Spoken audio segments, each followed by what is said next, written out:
Bueno, muy buenos días, tardes y noches cuando nos estén escuchando. Hoy nos encontramos con un invitado muy especial. Su nombre es Fabricio Alarcón y antes de contarles un poco quién es Fabricio, seguimos en esta línea de podcast sobre los edificios de conocimiento del Centro Nacional de Consultoría. Para mí realmente ha sido todo un honor y un placer entrar por estos edificios de conocimiento de lo que constituye el CNC.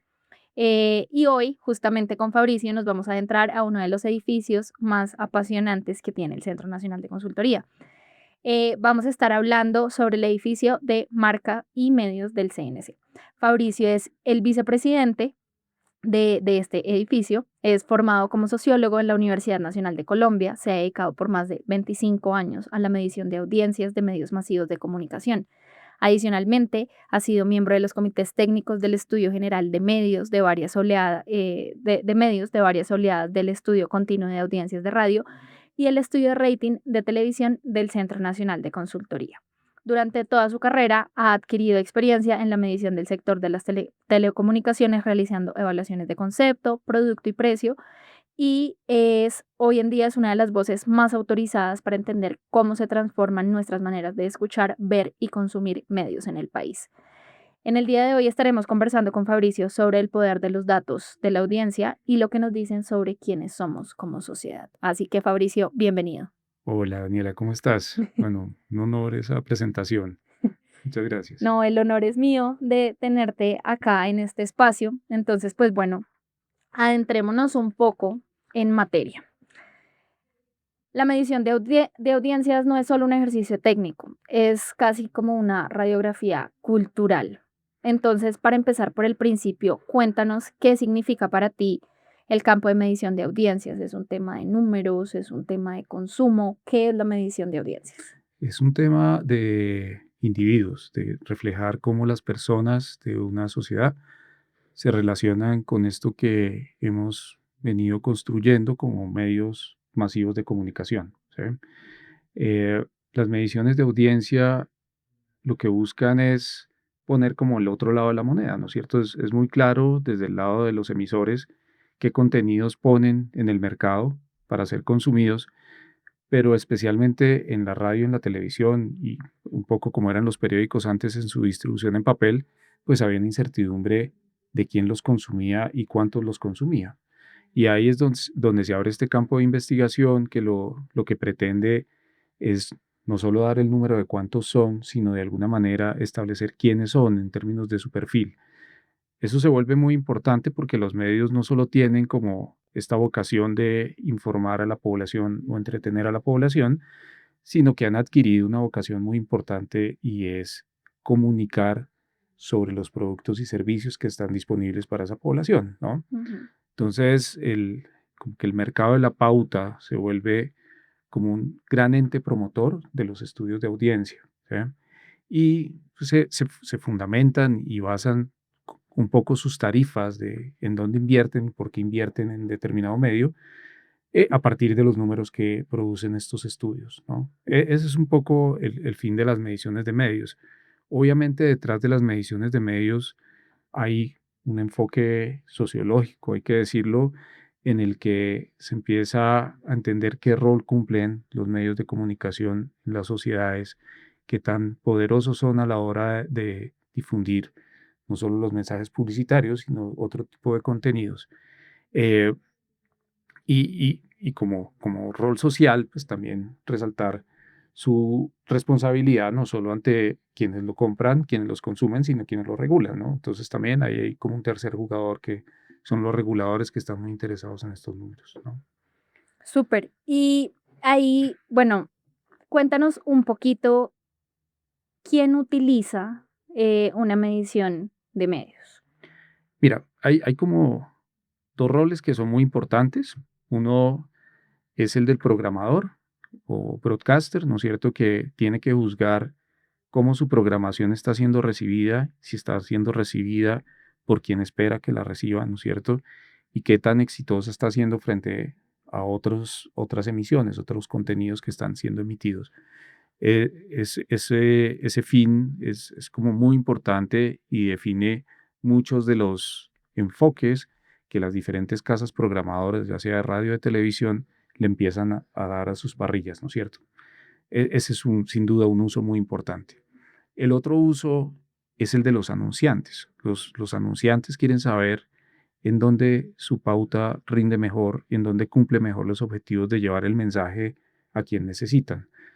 Los anunciantes en general han acudido a un tercero, ¿no es cierto?, que son las centrales de medios, que son unos, unas instituciones que específicamente se ocupan de recomendar, es decir, han formado un equipo, un recurso humano y unas capacidades tecnológicas para recomendar de la mejor manera a los anunciantes cómo invertir el dinero que tienen para hacer publicidad con objetivos de llegar, de generar compra, de generar conocimiento, de generar muchas diferentes tipos de objetivos que se le ponen al mercadeo, como utilizando los medios. Y obviamente un poco en la mitad estamos nosotros los consumidores que de alguna manera también queremos entender quién más está consumiendo lo que nosotros consumimos, ¿no es cierto? Y ahí hay como un reflejo de las segmentaciones que nosotros mismos hacemos a partir de con quién compartimos gustos o no, ¿no?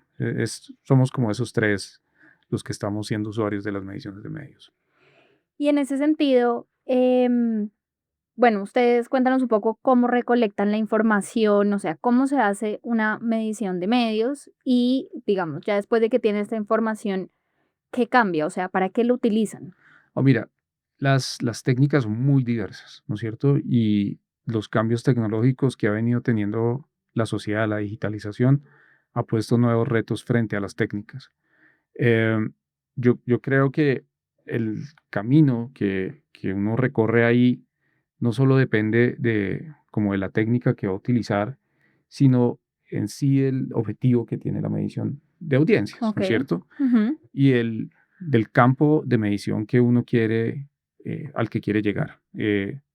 Hoy tenemos un planeta retado por lo que se llama consumo cross media, ¿no es cierto? Que pues, finalmente es que tú puedes tener acceso al mismo contenido en múltiples plataformas, ¿no es cierto? Es decir, tú puedes estar viendo lo mismo en el televisor, que incluso puedes estar escuchando en la radio, que además puedes estar viendo un fragmento en las redes sociales o puedes estar viendo una transmisión en una plataforma, ¿no?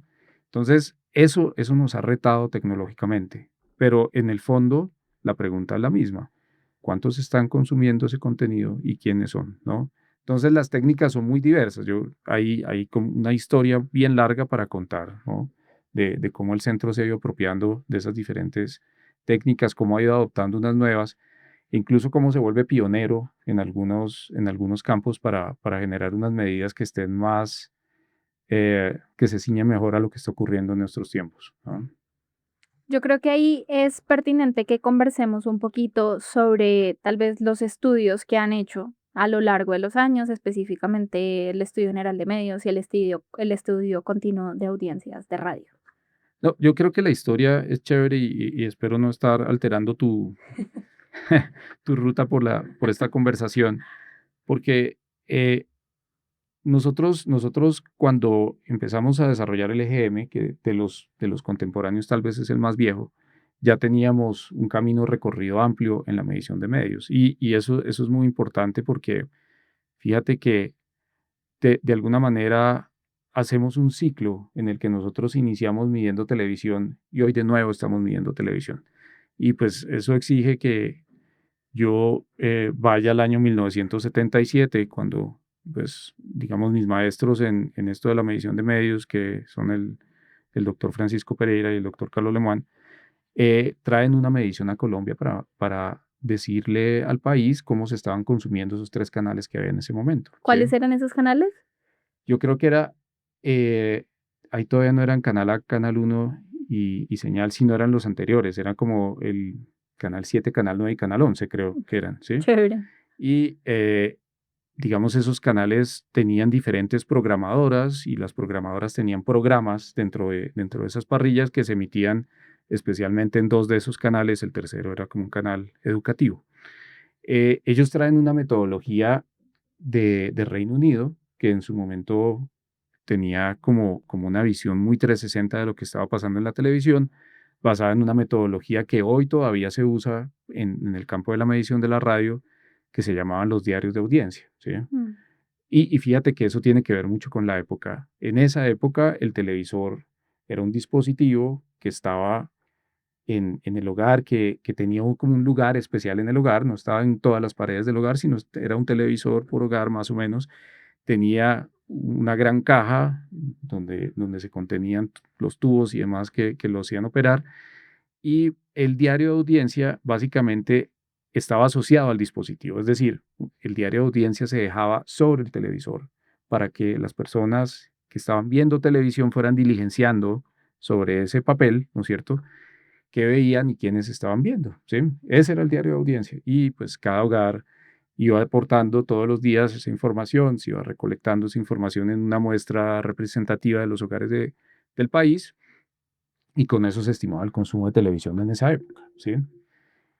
Esto ha sido una carrera tecnológica y ya para ese momento una empresa norteamericana, Nielsen, pues había hecho un recorrido inmenso en unos dispositivos que en lugar de pedirle a la gente que escribiera lo que estaba viendo, el dispositivo de alguna manera escuchaba lo que la gente estaba consumiendo y empezaba a atribuir el canal en el que el televisor estaba encendido y ya las personas no le ponía el rol de decir en qué canal estaba, sino solo quién estaba viendo, ¿no es cierto?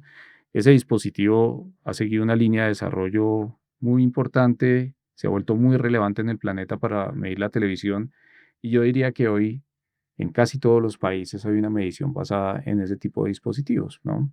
mm, Esos dispositivos son como de la década de los 30 del siglo pasado, entonces han tenido un desarrollo como que ha acompañado mucho el medio y pues un medio que se ve retado hoy por una nueva forma de distribución, que es la digital, la de las plataformas, también exige que esos dispositivos cambien, ¿no? Eh, entonces, fíjate que nosotros arrancamos en el 77 nuestra experiencia con la medición de audiencias, ¿sí? Cuando llegan estos medidores que tienen estos aparatos a Colombia, nosotros dejamos de medir televisión y nos concentramos en medir radio, ¿sí? Nosotros tenemos un estudio que va más o menos entre 1983 y 1999 de consumo de radio a partir de diarios de audiencia. Es decir, ya ese mismo cuadernillo del que yo te estaba hablando, pero ya no está sobre el televisor, sino ya lo lleva cada persona en su bolsillo y va diligenciando durante el día qué escuchó, ¿no es cierto?, en la radio. Y nosotros lo recogíamos cada día y bueno, lo procesábamos y decíamos cuáles eran las emisoras más escuchadas.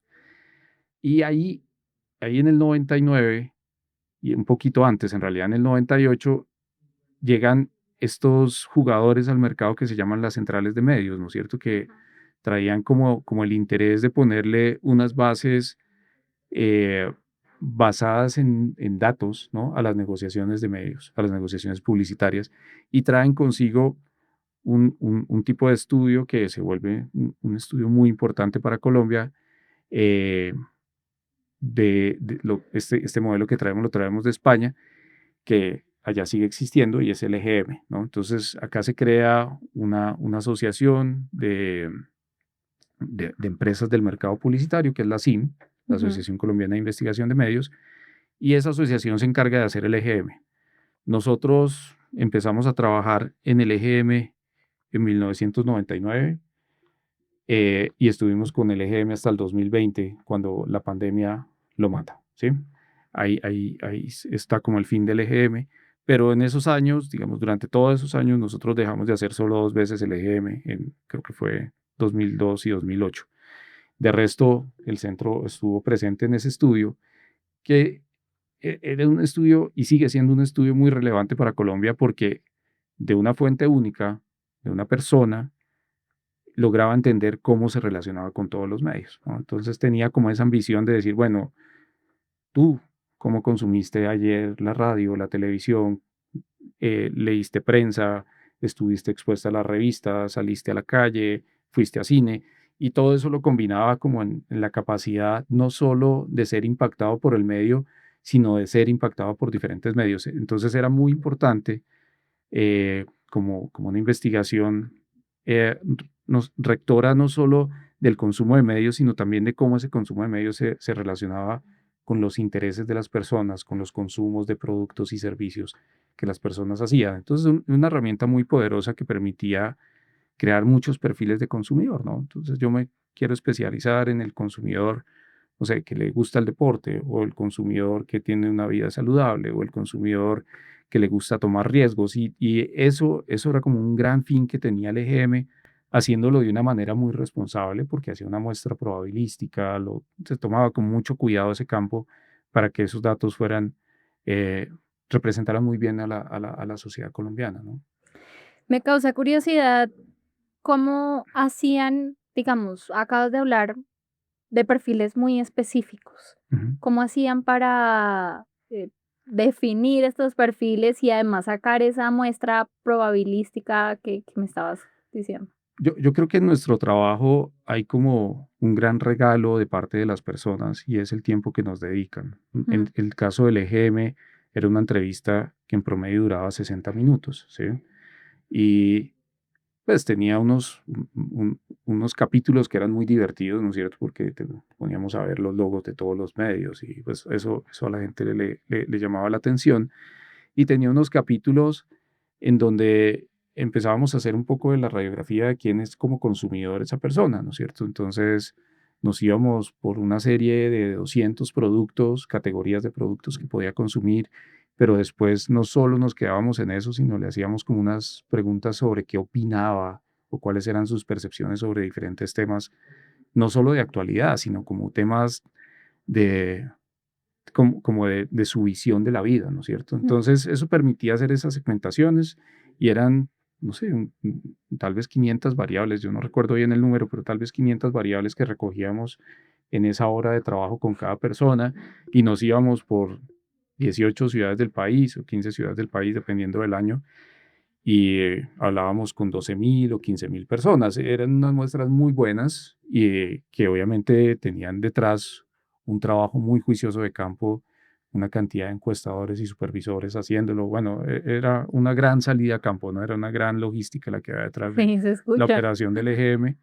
pero también había como en el mercado como una nueva forma de conversar sobre las audiencias, ¿no? No solo era cuántos son, y son hombres o mujeres, o son jóvenes o viejos, ¿no es cierto?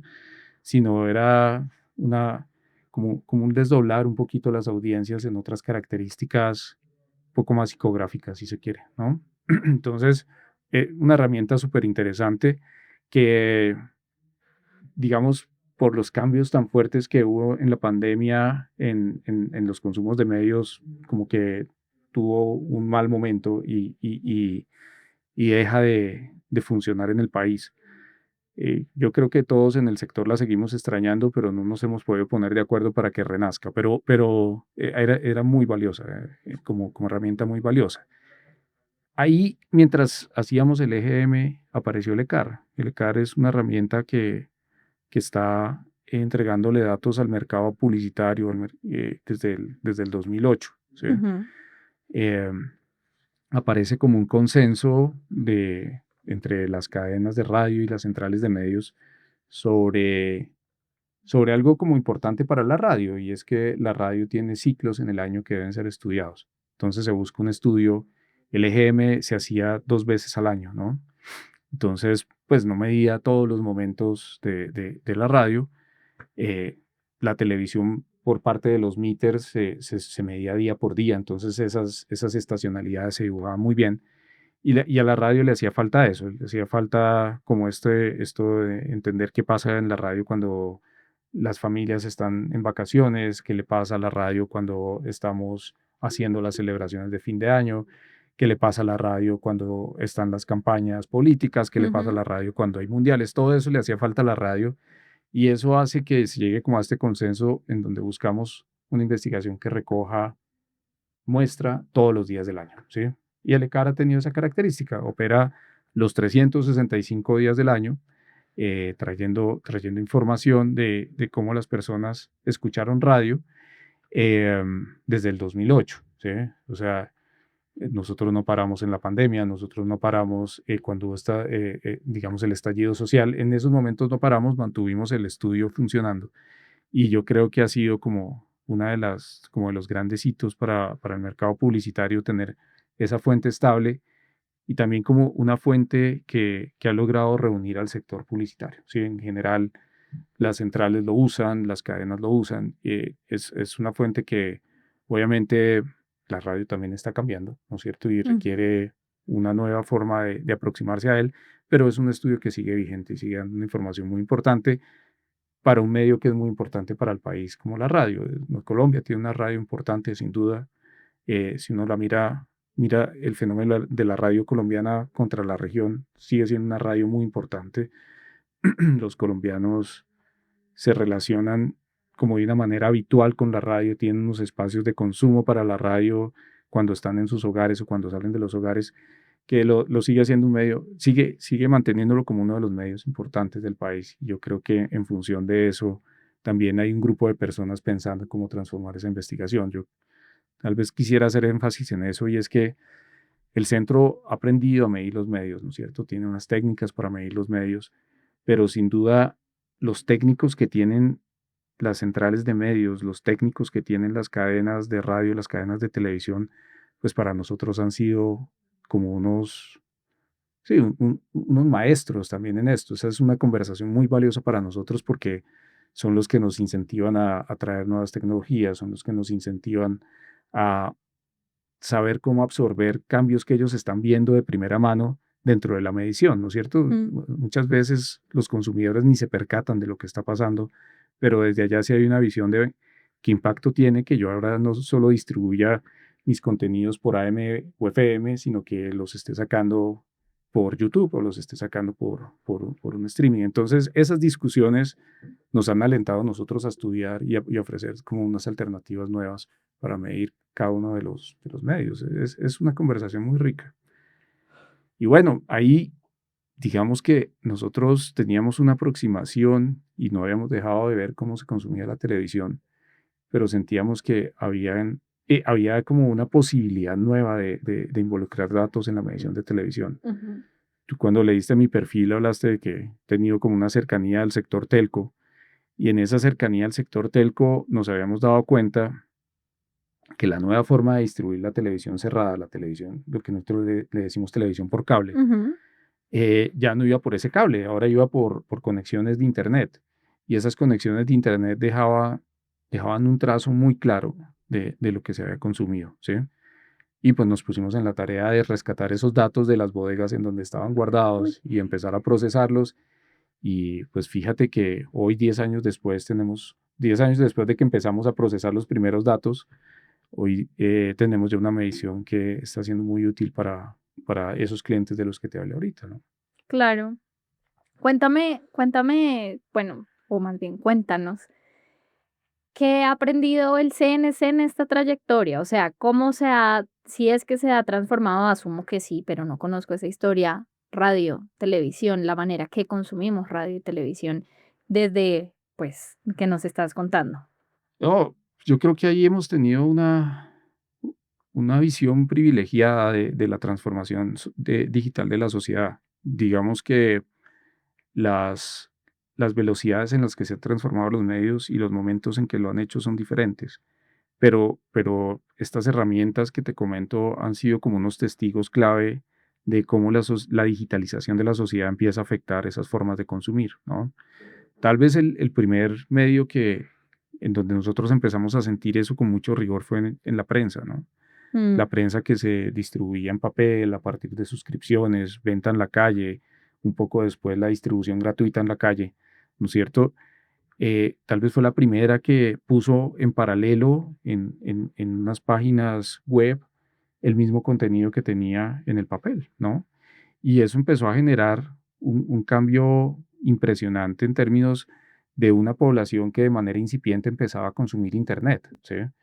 Pues nosotros en ese estudio que te comenté ahorita en el EGM, veíamos que en el año 2000, si tú caminabas por la calle, de todas las personas, de 100 personas que te encontrabas por la calle, solo dos habían consumido el día anterior Internet. Eran unas personas privilegiadas y eran unas personas que o estaban muy cerca a las universidades o tenían unos roles muy específicos de comunicación con otros países en compañías, pero eran muy pocas personas que ya teniendo esa herramienta en sus manos empezaban a consumir de una manera diferente. Ese 2% ya mostraba que consumía diferente eh, los medios de comunicación y especialmente para ese momento la prensa, ¿sí? Y se ve con mucha claridad cómo en la medida que se empieza a popularizar esa herramienta del Internet y cómo se empiezan a popularizar los dispositivos, ¿no es cierto? En la medida que pasamos de estos módems que ocupaban la línea telefónica a las conexiones dedicadas, en la medida que aparecen los smartphones, ¿no es cierto?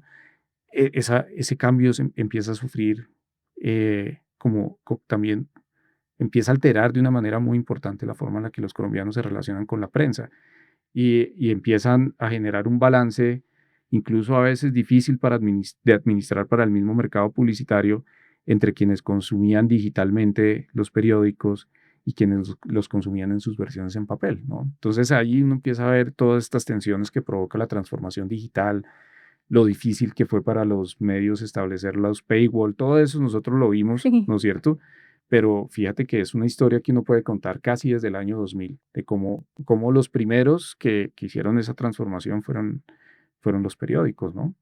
Y ahí obviamente vienen todos los otros contenidos un poco, casi 10 años después uno empieza a ver a la televisión con la misma atención cuando, pues, YouTube es un poco más joven, ¿no es cierto? Pero más o menos por el 2012 empiezan a aparecer las plataformas Ujú. ya de video por demanda, ¿no es cierto? Y tal vez ahí el que pega el golpe es Netflix y empezamos a ver cómo las dinámicas de consumo de los contenidos de video también se empieza a alterar en los colombianos, ¿sí?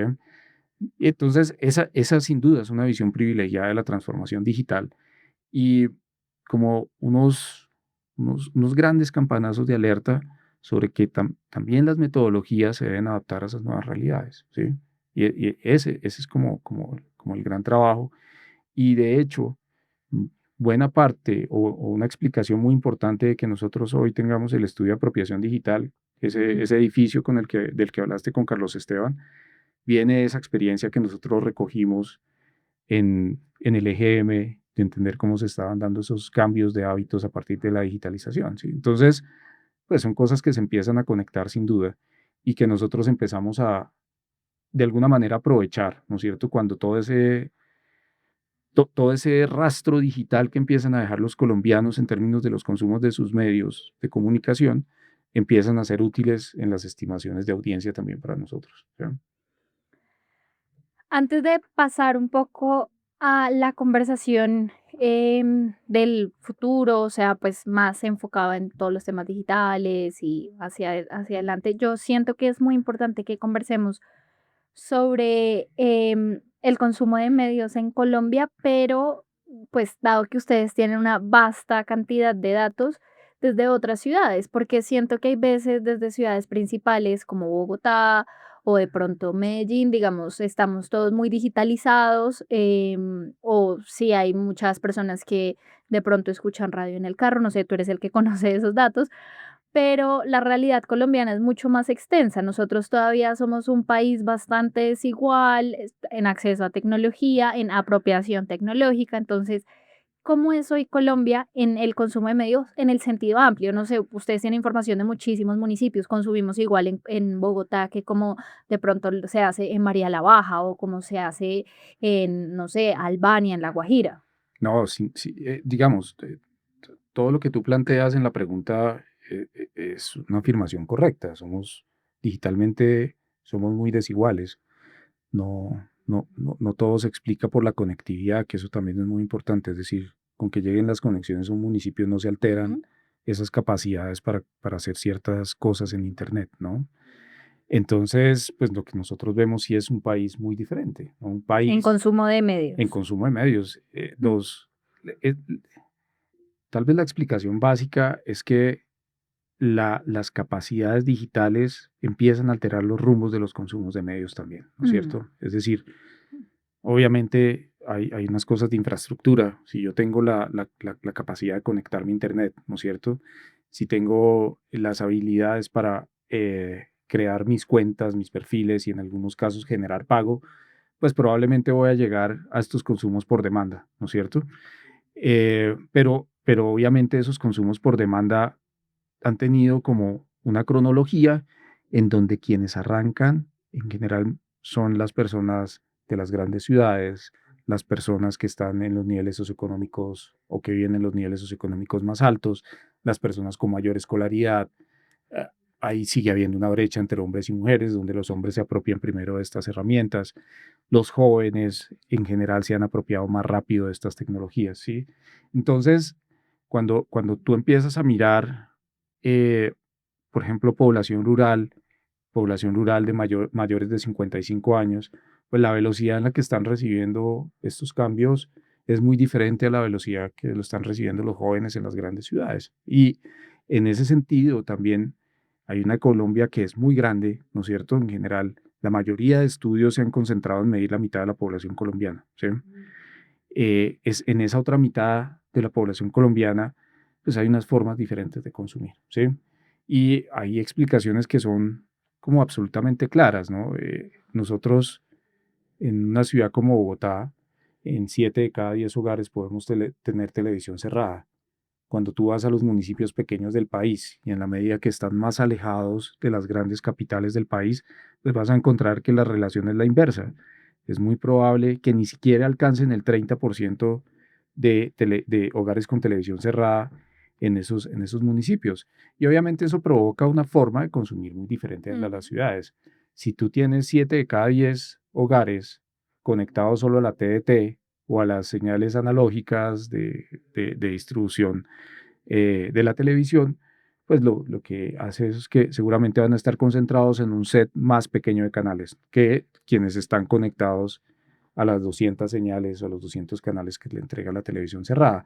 Entonces, obviamente, ahí hay un cambio muy, muy importante de la forma en la que eh, la ruralidad o la Colombia urbana o la Colombia de las grandes ciudades o los niveles socioeconómicos consumen los medios. Y de hecho, los estudios de audiencia tienen mucho sentido ahí, ¿no? En entender, eh, bueno, hay productos que consumimos todos, Exacto. ¿sí? En Ujú. todos los niveles socioeconómicos, en todos los municipios del país, no sé, la crema dental, ¿no es cierto? Pues hablarle de crema dental por ciertos medios puede resultar excluyendo una población que sigue siendo como un consumidor urbano de hace 10 años, ¿sí? Entonces, ahí las investigaciones del medio dan mucho contexto, las investigaciones de las audiencias dan mucho contexto sobre qué medios utilizar para llevar esos mensajes, ¿no? Justamente esa era mi otra pregunta y es que teniendo esta información, si el mercado efectivamente se adapta a lo que va a ofrecer, no sé, en términos de pautas, en términos de contenido, en términos de mensajes. Pues mira, esta es una relación absolutamente pragmática en ese sentido. Es decir, los estudios señalan que hay un alcance posible de una población que es grupo objetivo de un producto. Muy probablemente se asume eso como una recomendación, se hace y si se vende, siguen, si no se vende, no siguen. O sea, esto no tiene vuelta de hoja. Hay unas, como unos parámetros de cumplimiento de esa regla de si le estoy llegando a más gente y si me están consumiendo más, luego sirve, ¿no es cierto?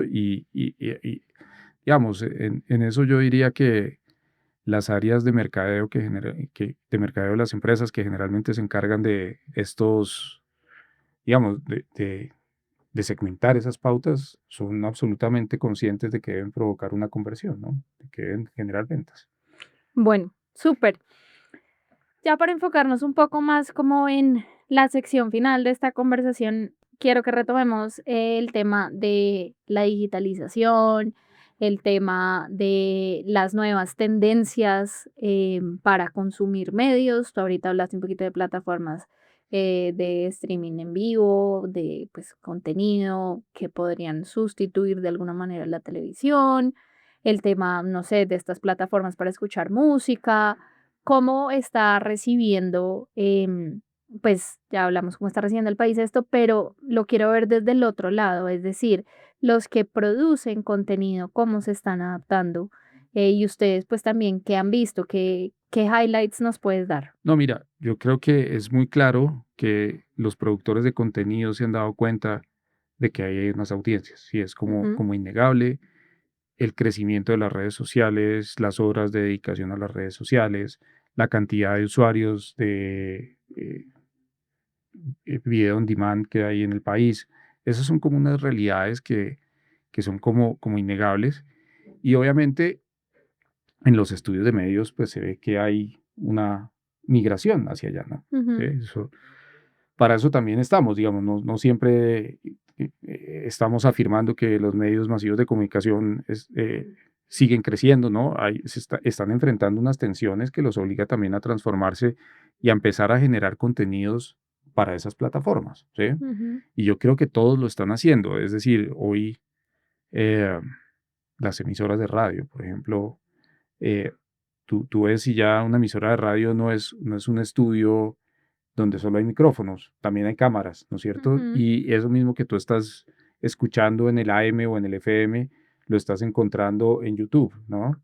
Y eso mismo que tú estás escuchando en YouTube, también lo estás encontrando en una aplicación, pero además estás viendo videos cortos de los personajes de esa emisora en las redes sociales, etcétera. Entonces, yo creo que hay como una conciencia por parte de los generadores de contenido de que lo importante es llevar sus contenidos y la calidad de sus contenidos a todas estas plataformas y lo están haciendo con mucha dedicación, diría yo.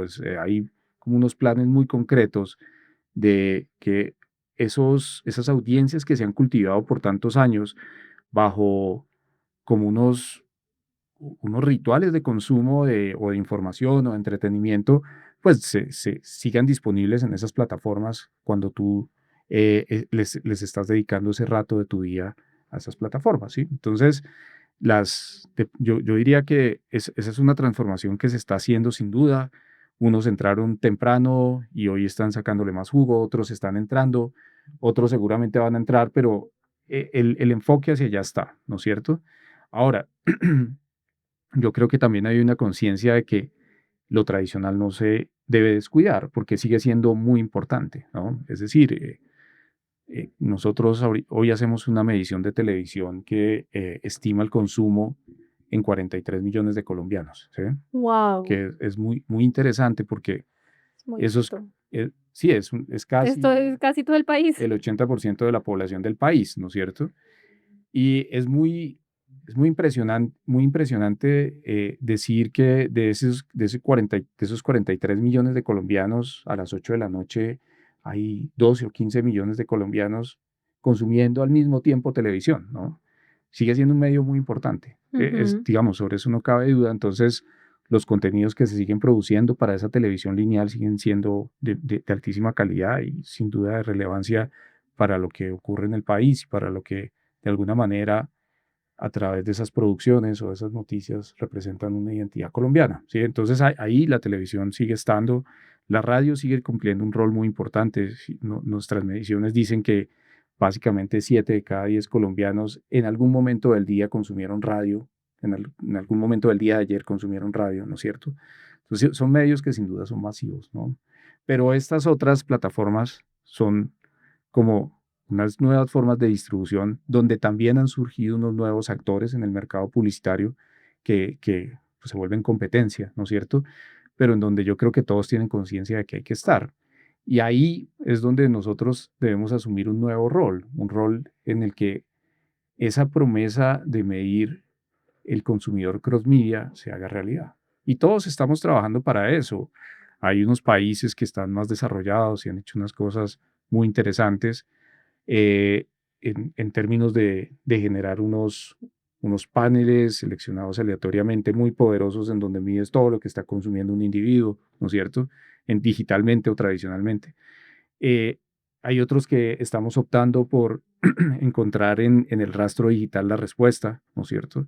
Que yo creo que finalmente son como técnicas que nos llevan a lo mismo, que sí, son valiosísimas y que sin duda son una buena representación de lo que está pasando hoy en la sociedad con esos consumos. Entonces, en el caso del CNC, nosotros hemos optado por el segundo camino, por el de traer de Internet la mayor cantidad de información posible. Eh, este consumidor que tú sabes que puede estar en el televisor, en el televisor lineal, en el Smart TV o en el computador o en el celular, Sí, recibiendo lo mismo, pues nosotros tenemos que seguirlo en diferentes formas. Entonces, tenemos una medición que mide muy bien lo lineal, tenemos una medición que está midiendo el streaming, ¿no es cierto? Cómo me relaciono con las plataformas OTT. Tenemos una medición que está diciendo cómo cuando sales a la calle y estás conectado con tus datos, estás consumiendo esas plataformas. Entonces, hoy le estamos dando como desde los datos, desde unas fuentes además muy, muy abundantes en datos, como una visión al mercado de cómo se combinan esas realidades. Es un camino muy bonito porque otra cosa que trae esa cantidad de plataformas es que los contenidos se hacen muy dispersos y los consumos se hacen muy dispersos. mm, Y medir cosas muy dispersas con muestras pequeñas es muy difícil, ¿sí? Obviamente, cuando la televisión tenía 3 canales, como en el 77, pues era fácil medir si estabas en el uno, en el otro o en el otro, ¿no es cierto? claro. Hoy tenemos 200 canales lineales, pero millones de programas en oferta por televisión por demanda, ¿sí? Mm. Entonces, pues es un consumo tan disperso que si uno se concentra en una muestra pequeña, pues solo va a medir bien a los grandes, los pequeños quedan mal medidos porque no estamos viendo bien qué capacidad tienen de distribuir sus contenidos. Entonces, estos experimentos que hacemos hace muchos años terminan constituyéndose en una fuente muy fiel de cómo se están consumiendo en esos ámbitos tan diversos los diferentes contenidos. Como te digo, nosotros hoy hemos hecho una alianza con el operador de telecomunicaciones más importante del país, que es Claro, para que a través de los consumos digitales que dejan rastro en eso que uno podría llamar el tubo, ¿no es cierto?, por donde circulan todas las conexiones digitales, pues nosotros podamos entender quiénes están llegando a qué destino, ¿no es cierto? Y ese llegada a ese destino nos empieza a dibujar las audiencias. Entonces, es una visión muy poderosa de cómo darle al mercado publicitario, como darle a los medios, a los anunciantes y a los mismos colombianos una visión de cómo están relacionándose con los medios a partir de información que está ahí, ¿no es cierto? Y que nosotros simplemente la tratamos con mucho cuidado, la organizamos con mucho cuidado, la ponderamos para que se vuelva representativa de la población colombiana. Pero además es todo un reto, ¿no? Porque cada vez van a ver, pues, o sea, estaba pensando en todo, no sé, un show de televisión que tú puedes ver en el computador, en el celular, en la televisión, pero además en redes sociales te salen extractos de esto y en el medio te pueden meter una pauta. Y yo siento que cada vez va a ser más, o sea, el reto que ustedes se enfrentan es, efectivamente van a tener muchos, muchos datos, pero bueno, ustedes son los expertos en manejar datos, así que están completamente a la altura para hacerlo. Totalmente, y estamos aprendiendo mucho, digamos, nuestra necesidad de dejar de trabajar en nuestros servidores y buscar espacios en la nube tiene que ver con que trabajar grandes cantidades de datos a las velocidades que requiere el mercado, Ujú. pues no se podía seguir haciendo en nuestros servidores. Entonces, pues estamos aprendiendo mucho de cómo manejar bien los recursos en la nube, de cómo hacerlo con seguridad, bueno, tecnológicamente para nosotros ha sido retador. Sí, también es una adaptación para ustedes en Completamente. metodologías, en almacenamiento, en todo. Completamente, completamente, y pues nuestro equipo se ha rejuvenecido porque obviamente necesitamos gente que traiga como el vigor de esas tecnologías como a nuestras reuniones y miremos cómo somos más eficientes. Pero yo creo que en eso el planeta se ha vuelto generoso, en dejar esas rutas como trazadas y pues nosotros hemos logrado ir rápido hacia allá. Tenemos pues un producto consolidado que logra entregar antes de las 8 de la mañana siempre sus datos. O sea, lo estamos haciendo Wow. a la altura de lo que el mercado exige y dándole al mercado también las eficiencias que trae la tecnología. De alguna manera, esto que yo te digo de que se ha diversificado, se han diversificado las plataformas, pues también implica que la pauta se ha diversificado, ¿no? Y Ujú. cada vez estamos llevando seguramente más dinero de pauta hacia lo digital y un poco menos hacia lo tradicional que cuando medíamos en el 77, ¿sí? Entonces, pues hoy tener una medición del costo de cuando había 3 canales o cuando eran 100 canales, pues no se justifica. Toda la tecnología que nosotros hemos implementado tiene como fin ofrecerle un mejor balance al mercado publicitario y que la herramienta de medición no se vuelva el gran costo en la vida, sino que sea algo muy manejable dado que la tecnología está aportando la mayor parte de los datos que necesitamos, ¿no? Bueno, no, pues me queda muy claro y además, la verdad, súper chévere la historia que nos contaste del 77, porque desde el 77 están innovando, o sea, tú me estabas contando como de qué cogían y anotaban, yo decía, no lo puedo creer, eso sería completamente inviable en este No, momento. maravilloso. Y siguen innovando, es decir, estamos en el 2025 y ahora siguen en innovaciones, entonces, pues, muchas gracias. Daniela. Antes de cerrar, no sé si nos quieres dejar como una reflexión final de lo que ha sido para ti personalmente este camino de medición de medios. Llevas 25 años trabajando en este tema. No, mira, es como todos los caminos, ¿no es cierto? Llegué a un campo en donde una gente muy generosa que compartió su conocimiento conmigo, una gente generosa que me fue mostrando sus preocupaciones, un ambiente donde el conocimiento tiene un rol muy importante como el Centro Nacional de Consultoría y donde investigar y conversar con personas que saben más que uno es como un factor de crecimiento. Y digamos, frente a eso, con los años han pasado, ¿no es cierto? Yo me he ido apropiando y apropiando más del campo. El centro se ha vuelto experto en esto. Nosotros tenemos hoy una conversación con jugadores de talla mundial en todos los aspectos, porque literalmente nuestro interés nunca ha dejado de estar ahí en aprender y en ofrecer desde lo que nosotros sabemos hacer, que es observar a los colombianos y pronto observar a los chilenos y a los mexicanos y a los brasileños en su consumo de medios, hacerlo con mucho cuidado, con mucho respeto por ese dato que viene de esta fuente y transformarlo con el mayor cuidado para que esto que tomamos en las manos como un dato crudo, ¿no es cierto?, Ujú. llegue a quien lo tiene que usar como un buen dato, ¿sí? Entonces, básicamente es un camino lleno de personas generosas, de instituciones que saben lo que hacen y que lo comparten.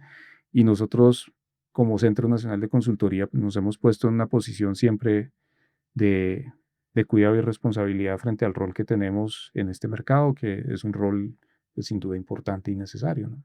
Y por eso son absolutamente reconocidos en el país. Así que muchas gracias. No, gracias a ustedes, de Bueno, verdad. gracias Fabricio y gracias a todas las personas que nos escucharon. Espero que haya sido una conversación tan estimulante como lo fue para mí y bueno, nos vemos en otra ocasión. Mil gracias, Daniela. Chao Fabricio, hasta luego, que Chao, que estén estés muy bien. bien.